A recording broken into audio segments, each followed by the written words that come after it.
You're listening to The Big Lift, the podcast of Web Trends Optimize, the CRO solution that enables marketers and developers to maximize the ROI on their digital properties. Web Trends Optimize is a powerful, feature-rich and easy-to-use solution, all delivered within a fixed-price contract with no additional cost for increased functionality ever.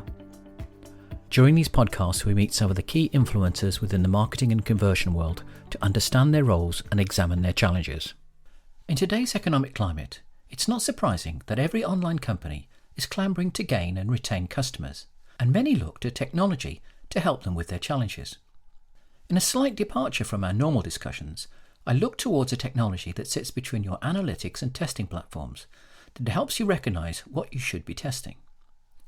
I'm in discussion with James Fearne, Lead Customer Success Manager at Contentsquare, to understand if adding their technology provides a level of insight to make a real difference to building the right experiments. James, you've been in the optimisation space for nearly 7 years. What is it about this kind of area that fascinates you? Good question, John. So yeah, I just mentioned 7 or so years now. I kind of fell into it back then, and I had an immediate love for using data, looking at data to come up with ideas and hypotheses of how to improve website experience, running a test, making a change to a site, and then seeing the difference in not in the data, but in the behavior that humans were exhibiting on websites. I just found it fascinating and really actually quite rewarding as well. So yeah, I have never looked back since, really. It's quite different to your kind of degree, which was in sports and fitness. Seems at odds with that. It's like kind of chalk and cheese, left brain versus right brain. Yeah, kind of. So my degree was in sport management. So it was kind of business related, but in the sports world. But yeah, very, very worlds apart from the whole world of behavioural and UX analytics. So yeah, very different. As I mentioned, I kind of fell into it post degree, and very lucky that I found a career path back then that I knew I was immediately suited to and really would play to my strengths. So yeah, very lucky, and as I said, never looked back since. It seems strange. I mean, I've got kids. One that's just left university, one that's just doing his masters. But to go out of something such an exciting thing as sports management, and then going into what could be described as an old person's website in Saga, must have been quite a different view. It was exactly that. The fast-paced, dynamic world of sports event. I think the last thing I did at uni was arranging a really big sports event, which was great fun. To then go to optimizing the insurance journey for the over 50s was quite an adrenaline dump. But you know what? Working at Saga was super interesting because of the demographic. I never looked at making a website optimized and accessible for that kind of demographic. So having to put on that different lens and use different data points and a different way of thinking was actually really, really interesting, and made me think about websites and the intended user and what they're experiencing in a very different way. I think it was a great education because obviously people consume websites in different ways, and the perspective of looking at it from somebody who's in their latter years rather than a teenager or a young 20-something when you started with Saga must have been quite challenging.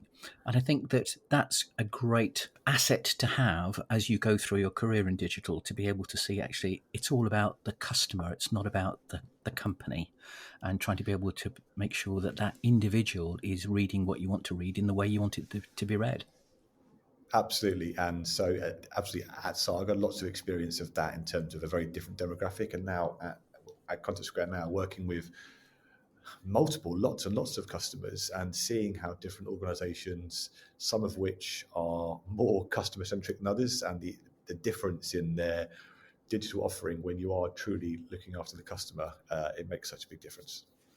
So Contentsquare it's a very successful company. It was founded, about 10 years ago? Lots of people will have heard the name, but what exactly does Contentsquare offer the digital marketer?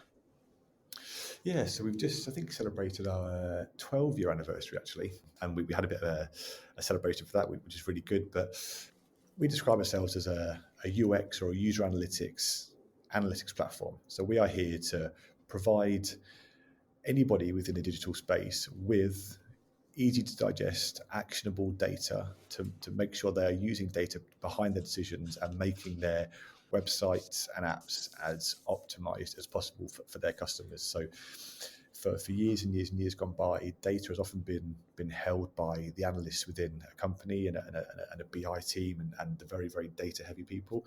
We believe in democratizing that and having people from marketing to UX to trade and everything in between being able to use data behind their decisions. So very much here to empower digital teams all over the country, all over the world to make their experiences as optimized as possible through the use of our data. But surely, there is a wash of analytics companies out there that do data analytics for websites and things like that. And in particular, Google Analytics and its free version is used by the vast majority of companies. I won't say that all of the companies, but a big majority. Does it not do the same thing as GA? Common misconception, but absolutely not no. So GA is fundamental for all digital marketing companies, or all companies in general, digital marketing departments. GA will tell you how people got to the website, where they went, where they left, and some different attribution in between. What Contentsquare does is help to explain the how and the why they are acting the way that they are. So we have some unique user experience metrics all around UX and behavior analytics that no other company has to help explain why customers are behaving a certain way on a website. So the perfect analogy would be GA will give you a really nice drop-off report as to why people are dropping off throughout a checkout funnel. GA would identify that the billing or the payment page is the key offender in drop-off. What Contentsquare will show you in a really visual and aggregated way is what people are actually doing on that page, where they're scrolling, what they're clicking on, what they're actually exposed to, what are the elements that are causing frustration, what are the elements that are causing conversions, and giving people the data behind that. So our tag captures every single interaction that a customer makes on the site. Every scroll, every tap, every hover, every click, every page view is captured automatically without the need of any sort of tagging plan. So it's the level of data, the granularity that it really sets us apart from other companies in this space. Is that like doing, say, Hotjar's page recording? Yeah, so a lot of other companies do what's commonly known as heat mapping, which will give you a guide as to the hot spots on a page and where people are going with their mouse. But what Contentsquare does is looks at every single element on the page, whether it's a link, an image, a drop down, a carousel, a call to action, and give you the exact metrics for that specific thing. So it's far, far, far more focused and detailed, and the plethora of metrics that we've got is far greater than just where people are clicking. What people are clicking on is obviously an important factor, but what does that click mean? How many people are actually exposed to it versus those who click on it? What does that mean in terms of conversion rates? Is it causing negative behavior? So the level of detail that we can go to in the in-page behavioral stuff that we've got really sets us apart. So how does that turn into actionable intelligence? So what this does is we also have a part of our tool that's called impact quantification. So it's great having these insights. You can see that 50% of people are clicking on a call to action and then leaving the site. That's great, but what does it mean? What does it mean in terms of prioritizing it to then make a change, run a test, run an experiment? So we now have the ability to constantly be comparing good and bad behavior, good and bad segments, and see the impact that's having on bottom line conversion rates. So the whole point of this is to provide people with the most actionable insights, so they're making changes.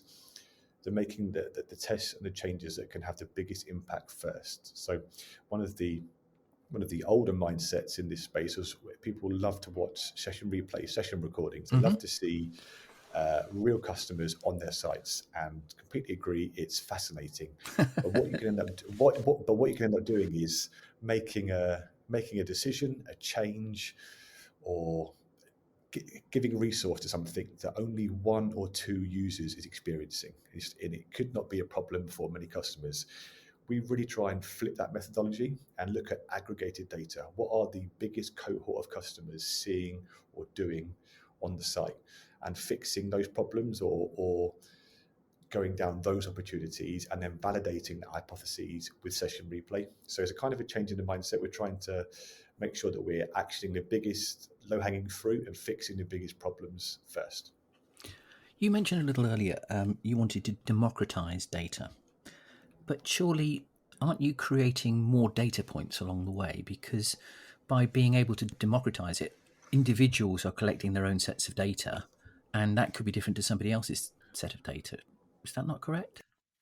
Yeah, it's a good point. The whole point around democratization is the way in which our tool has been built and the way in which the data is visualized. It's very easy to interpret. So it's very easy to digest. You don't need to have an extensive background in data or analytics to be able to use the metrics that we've got. We also have an extensive data validation process to make sure that the core metrics that are captured are in line with GA or Adobe or any other core analytics that a customer may be using. And then we have a large, really big and powerful customer success team that I work in, that its role is to really enable customers to understand what these data points mean and build a culture around data and make sure this data is spread throughout the business and into ways of working. So yes, there is a learning curve. There's metrics in Contentsquare that people will never have seen before, but that's what makes it so unique. And the fact that it's so easy to understand, easily digestible, means that it's not too scary, especially for those who don't have a big background in data. One of the common complaints I hear from lots of people inside organisations, especially those in the marketing team, is that there are too many data points and there is no one single record of note, I would put it. A place where the truth lies, and I know the truth is a variable depending on what website and what company you're dealing with. But do you not think that having so many data points now, because you look at your CRO data point, you look at your Contentsquare data point, you look at a Google Analytics data point, they're all telling a slightly different story. Whose job is it, do you think, to be able to roll that all into one record of note? It's a very good question, and we have the single source of truth debate or conversation with customers all the time.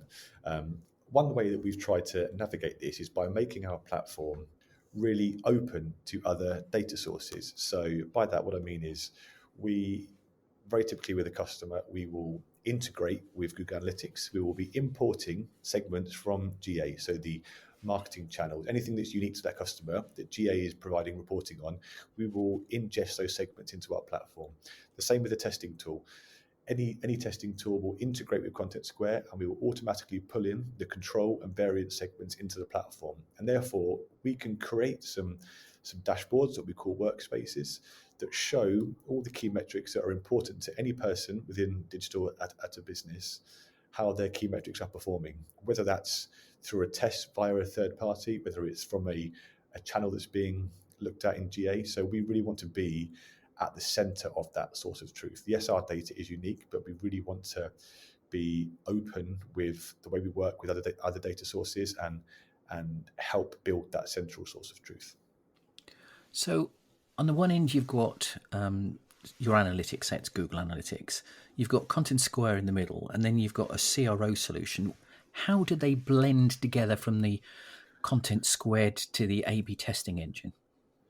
Yeah, so obviously I have a bit of a background in CRO, so maybe I've got an exaggerated opinion, but I think anyone at Contentsquare would say that the data we provide is only as powerful as the ability to action it. So having a functional CRO tool is absolutely critical to the success of any data strategy at a client, right? So we work super closely with CRO teams at all clients, and there's two major points in which we can work in synergy and offer real value. So the first one is in the ideation or the hypothesizing process. Like we don't want to see tests running that are based on the highest paid person's opinion or gut feel or because somebody else is doing it. Like we want there to be data behind all hypotheses. So in the ideation process, it's really important to have data. You then run a test that you think is an absolutely assured winner. Oh God, it's flat. Why is it flat? Yeah. And using the data in Contentsquare is so powerful for understanding why a test performed the way it was.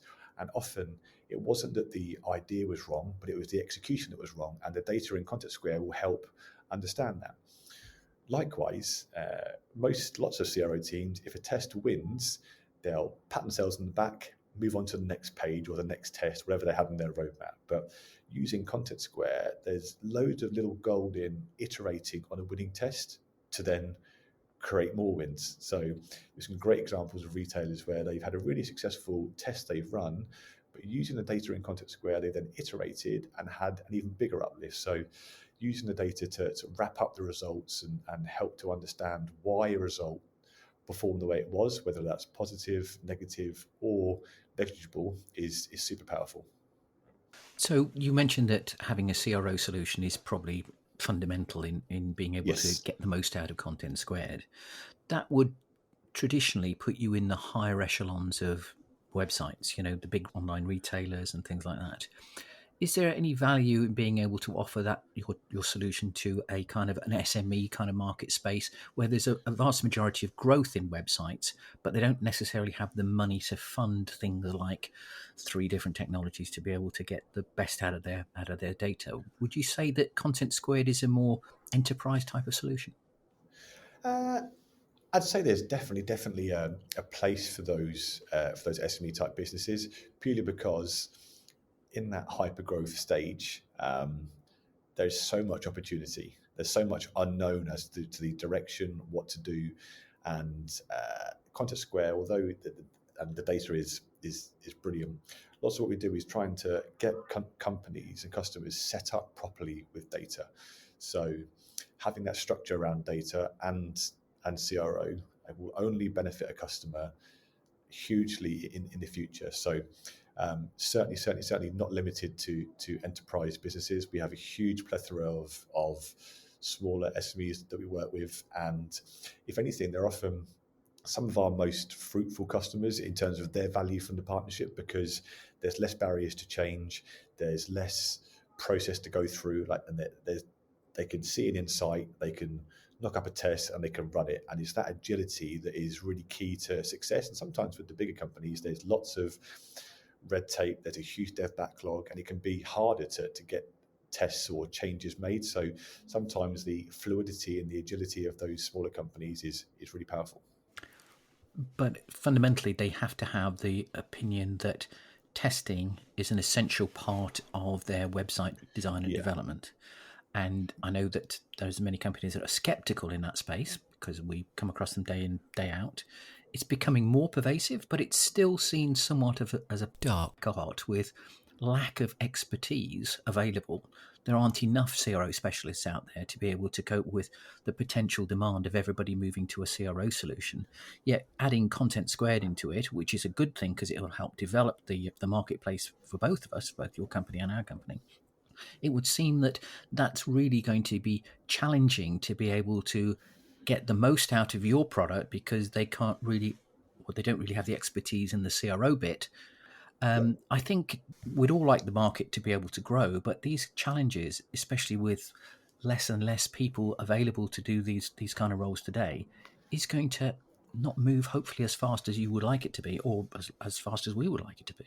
Absolutely, it's one of the things that we do hear from customers where they've got a really bought in senior leadership team who know the value of data analytics, CRO, but the common narrative is we love your tool, we love the data, we're just really struggling for resource. We haven't got enough people, bums on seats to be using it in earnest, which is obviously a concern for a SaaS company. So what we've got and what we're trying to do to negate that is build out our services function so we can provide services to our customers who see the value in the data but don't have the resource. We can then provide them reports and analysis, insights and recommendations on their lap that they can then go in action. So absolutely, you're right that the resources are not infinite, especially given the current situation in the world over the past few years. Everything's being questioned and resources are, in terms of people, are tighter than ever. So we recognise that, and we're trying to provide the services that we can to make sure companies can still progress in this space. But how easy is it to convince organisations to add another technology into their data stack? And how do you kind of prove an ROI to them upfront to be able to say it's worthwhile investing in Contentsquare and potentially having to invest in CRO as well?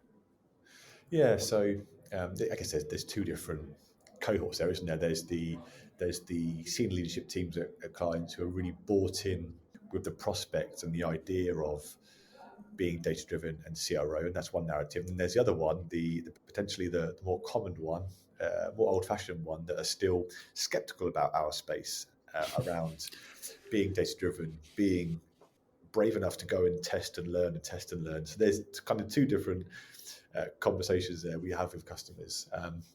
Luckily now we've got a huge bank of case studies that show the ROI that customers have gotten from a partnership with Contentsquare.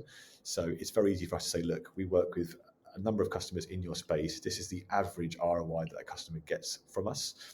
The fact that we can now quantify insights in our tool makes it very easy for us to, during the partnership, show the ROI. If they are making changes, running tests, we can then very easily quantify that for them. So we're definitely we recognise the need to be able to show the value of the partnership, and having a CRO tool as part of that is fundamentally critical.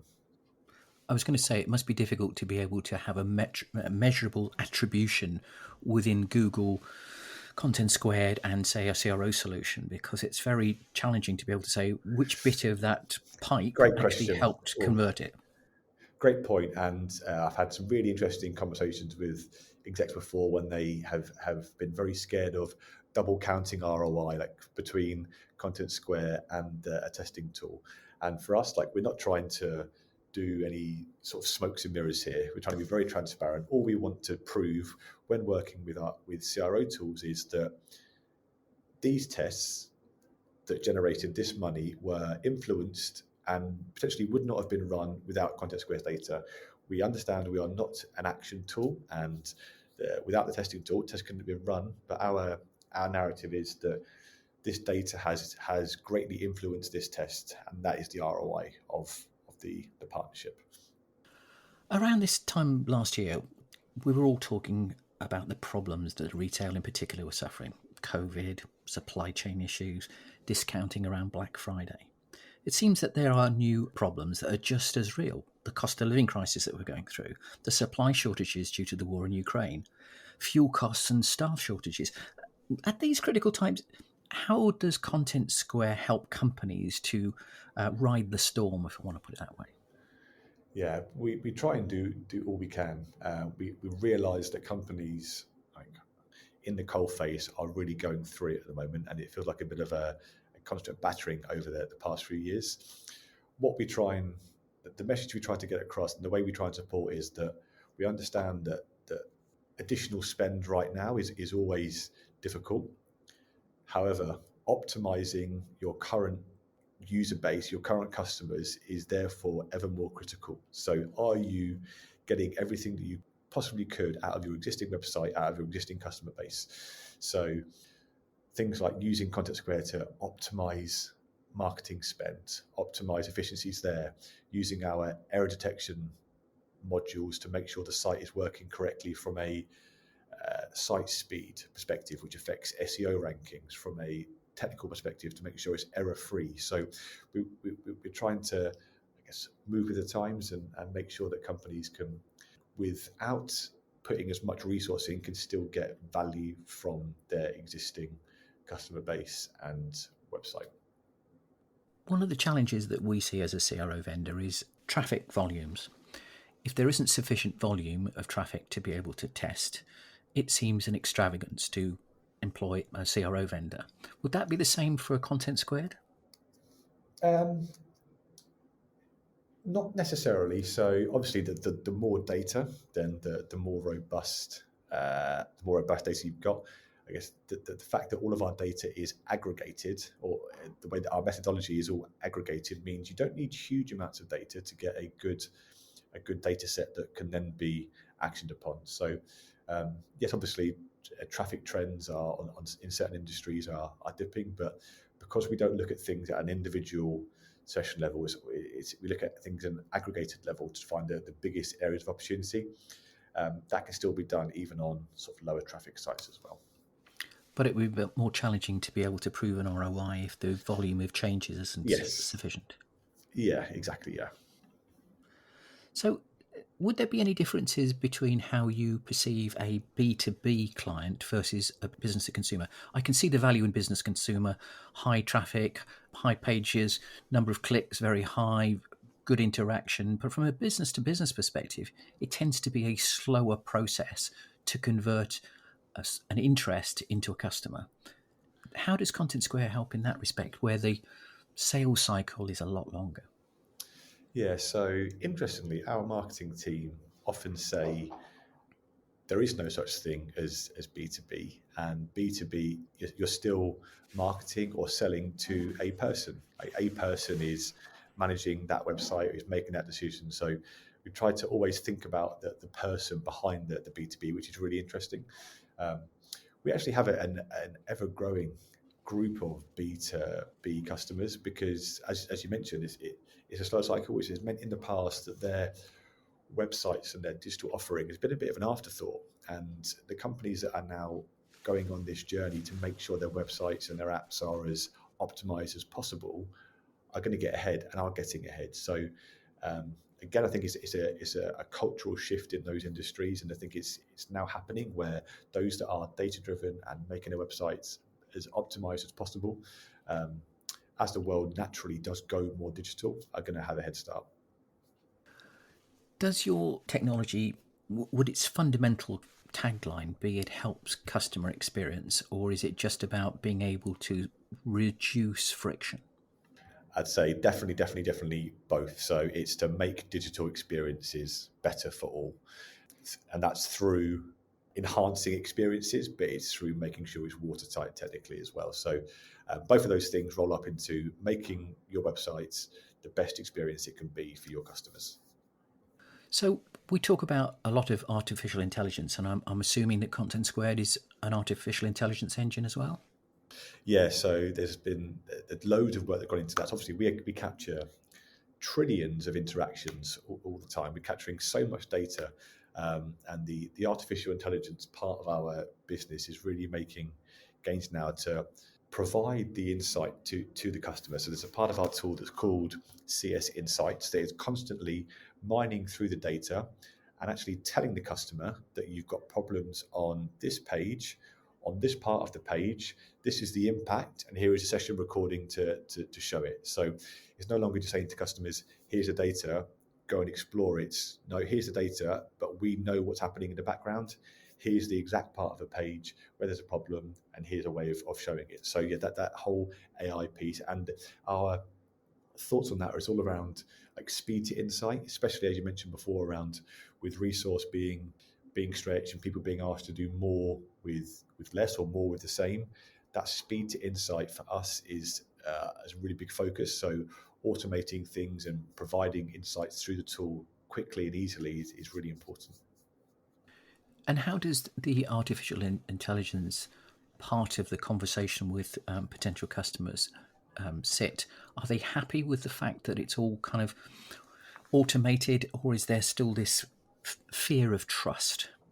it, probably, it probably depends who you ask. You've probably still got some people who are resistant to artificial intelligence across the board, and they still see it as a bit scary. What we do, which I like, is very, very transparent around the algorithm, how it works, and data points going into it. So there's no black magic there. So customers typically love that part of our tool because it means they can get what they need with very little time investment in the platform, which is a really important thing for them. So, James, you've given us a great insight into Contentsquare. I can only encourage people to go to your website and have a look and test it out and see what they would like to do. Because obviously, from our perspective, it hopefully generates more interest in CRO as well. So I think there's a good synergy between our two organisations. I think this space is still maturing. It's still very much in its infancy with regard to longevity of, say, analytics. And I think it's going to change quite dramatically over the next 4 to 5 years.